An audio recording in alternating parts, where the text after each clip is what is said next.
Pattinson, welcome to Made in Hollywood. Here's a scene from the Twilight Saga Breaking Dawn. I, Edward Cullen, take you, Bella Swan. For better or for worse. To love. To cherish. As long as we both shall live. In this film, Bella really has all these new challenges that she's facing, and we have the two scenes that everyone's been looking forward to, the wedding and the honeymoon.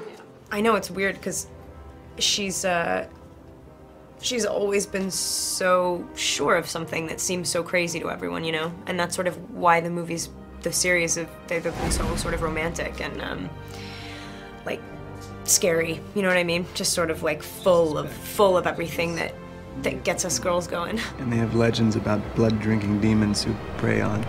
This is just very much within their relationship, and no one else can help them. And you know, and they're fighting for themselves as well. So it's a difficult thing for them to handle. He's always wanted one thing, and that's to end up with Bella. And then when he realizes that that is not going to happen, he deals with it how Jacob would always deal with problems. He loses control. This is how I'll remember you.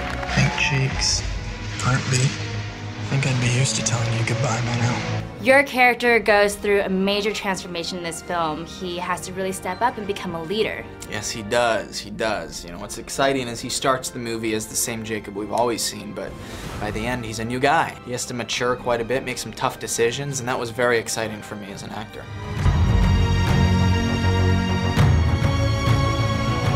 You know, I think this is like a classic Hollywood type of movie. It's a romantic melodrama, you know. They used to make a lot of those that fell out of fashion. But to me, the first part of this movie is that, and then it morphs into like what is really a flat-out horror movie. It's not literally a horror movie, but the combination of those things, I think, like define the style of this movie. Last night was the best night of my existence.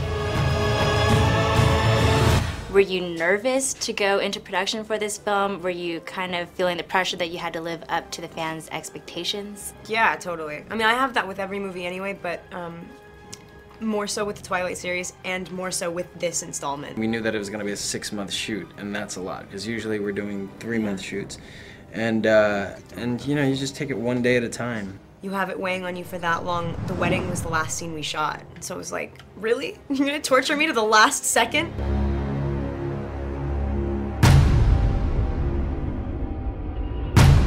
It's impossible. Whoa.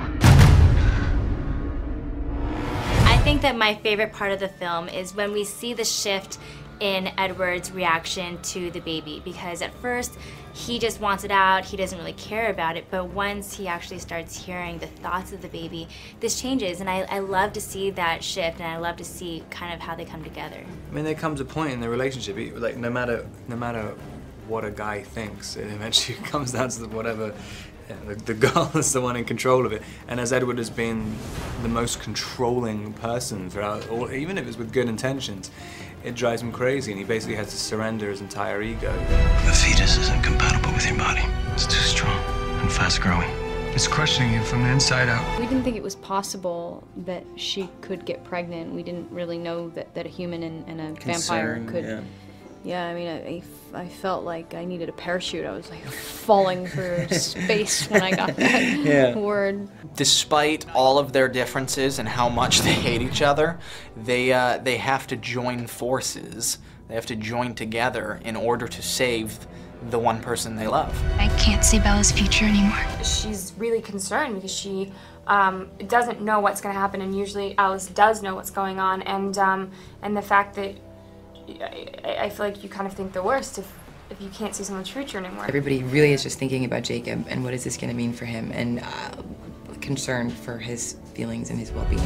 You're the enemy now. Sam won't hesitate. You will be slaughtered.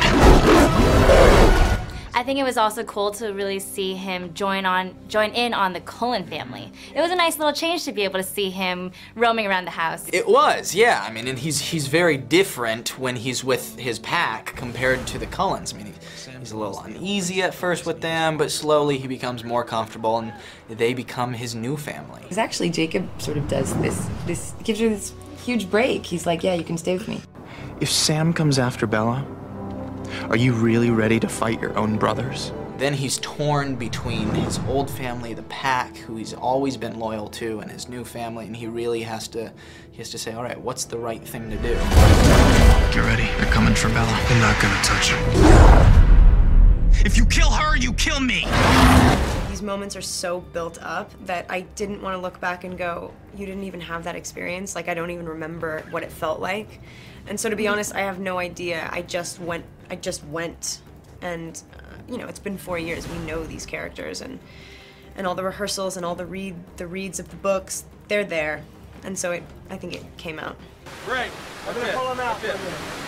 You know, I think that's the essence of this this series. It's like that's what's cool about it. There are these vampires and shapeshifters living in a very real place. You really believe these people, and even those vampires, you know, they live in a kind of real way. So that's, I think, if you don't have that, then you're betraying what the whole thing's about.